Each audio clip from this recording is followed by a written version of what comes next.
the harsh reality of owning a Pokemon card business. That is the topic of today's video, so stay tuned.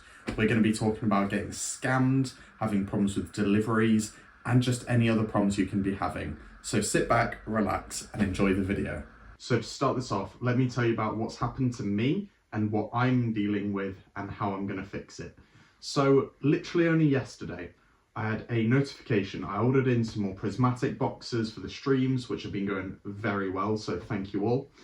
And they marked it as delivered. However, it was marked it delivered at about 6:30 in the morning. I don't know about you, but Royal Mail do not work at that time. I've literally spoken to my postman, the guy who comes to my house. He does the whole street every day. He does that full time. He's not had any days off or anything. He said he has not even seen this parcel, let alone marked it as delivered. They don't work at that time. So what that means is I've got one of two options. Number one, it's just gone. There is no way that I'm going to be able to get that product back, and that is an absolute bummer.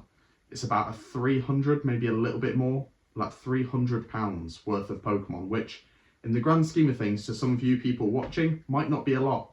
But for me, trying to start a Pokemon card business, that does make quite a big difference. Like £300 is a lot to lose because someone didn't do their job correctly.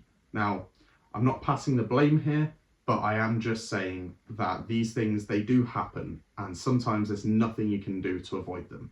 So let me tell you about what I've done to be able to secure myself and make sure that this won't throw me under. I actually have a pool of money that I keep aside whenever I sell anything. 10% instantly goes away, and that is the I'm gonna get scammed fund. Essentially, whether it's parcels don't arrive, it's damaged product, whether it's just people don't send it, they send something else, I've got a fund of money that will cover me, so then no matter what happens, I should always be fine.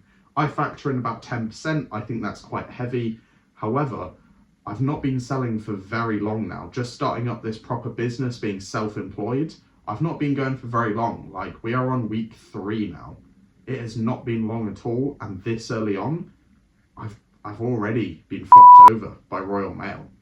So what I do, if you put 10% aside, again, that might be a little bit high, but if you do, then you've always got that money in reserves. Then when these things do happen, there are things you can do about it. So for me, I was able to just order more of that same box.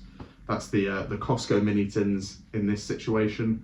But I've been able to order more, and I did prepare something like this, especially in this industry when you are relying so much on third parties like Royal Mail, Every, or even just hoping that other sellers are gonna package it well and make sure it's all sent out fine. There is always a risk, and so that's why I always put 10% aside, and that helps cover me with any unexpected costs. Now, what's also helpful with this is if I catch any restocks of Pokemon. If I find, say, prismatic booster bundles out in the wild, £25 retail, I'm gonna be getting that, aren't I? Anyone would, anyone who had the money, or even not, even if you've got a credit card, like if you find Prismatic for that cheap, you're gonna pick it up. So that's another bonus of having this money set aside. It's not just for ordering more stock, but it's to keep you safe and be able to make sure that if you do find stock for a really good price and it's then and there, you are able to get it and secure that, whether it be profit or just be able to get a really nice set like Prismatic for retail price, because don't we all wish we could do that? Anyway, as I was saying, this is something that does happen quite often in this industry. No matter who it is, if you talk to anyone that is just a collector or even someone trying to make a Pokemon card business like me, everyone has been scammed. Everyone has been in this situation, and if they say they haven't been scammed, that's one of 2 reasons. Number 1, they're lying, or number 2, they've not been around long enough to be able to see and experience getting scammed. There are always people out there scamming, whether it's on purpose or whether it's by accident like this. This could just be that my parcel has gone missing and they've not been able to locate it. Why that means it's been marked as delivered with no picture, no signature or anything, I have no clue, but accidents do happen. It's not always someone has intentionally scammed you. So these things do happen, and that is why I will keep on saying it is always good to put money aside, whether it be 10% like me, whether it be 5%, 15, whatever it is, every sale you make, put some of that money aside, because it will be handy to have as a just in case, especially with how the Pokemon market is at the minute. Currently, we are seeing things are about 20 to 30% lower than their highest price point about 2 months ago. And I think for some things like Lost Origin, Silver Tempest, it's essentially a sale. You can be getting those things for so cheap right now. And so if you've got a very large amount, say you have been putting aside, say even 20%, you've been putting aside 20% of every sale as a just in case.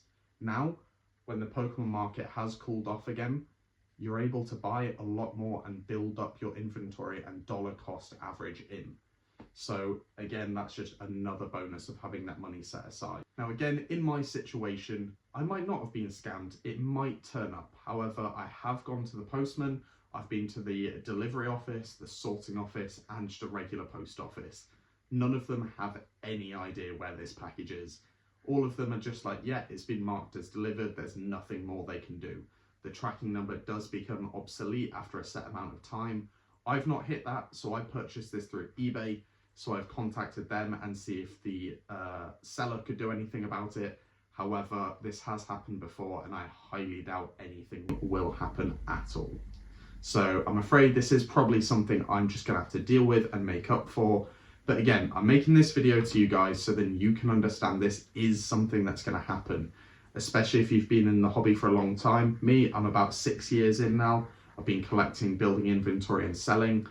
And this is going to happen quite frequently. If you're, say, a few years in and it's never happened to you, congrats, that is some amazing luck, because it is going to happen. It is going to happen more often than you realize.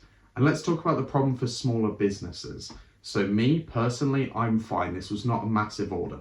However, say you've decided to start a Pokemon business and you've thought, I know, let's go all in on this one product. Say you got, I don't know, all the money that you could save together, and then you got a case of Destined Rivals. What happens then if that goes missing? That's what I'm really trying to cover with this, is these things do happen. There's not necessarily anyone to blame. There are problems and accidents. What if it gets destroyed? Then what? What if you didn't insure it? And even if you did insure it, let's be honest, does that even mean anything? Are they going to pay you out that money? Probably not. So again, this can be detrimental to small business owners. So putting a bit aside every single time will hopefully help you deal with these things happening. It'll mean that you've got funds to be able to reorder that product or make up for those losses. And again, in my situation, it was only £300. That is a lot of money, but it's not catastrophic. I've still got lots of collection. I'm still buying lots more. I've got more on the way now. So again, I'm fine. However, for other people, say it was a really big order and they dived in, they went all out with, say Prismatic like me, they went all out, they bought 20 boxes, all from one seller.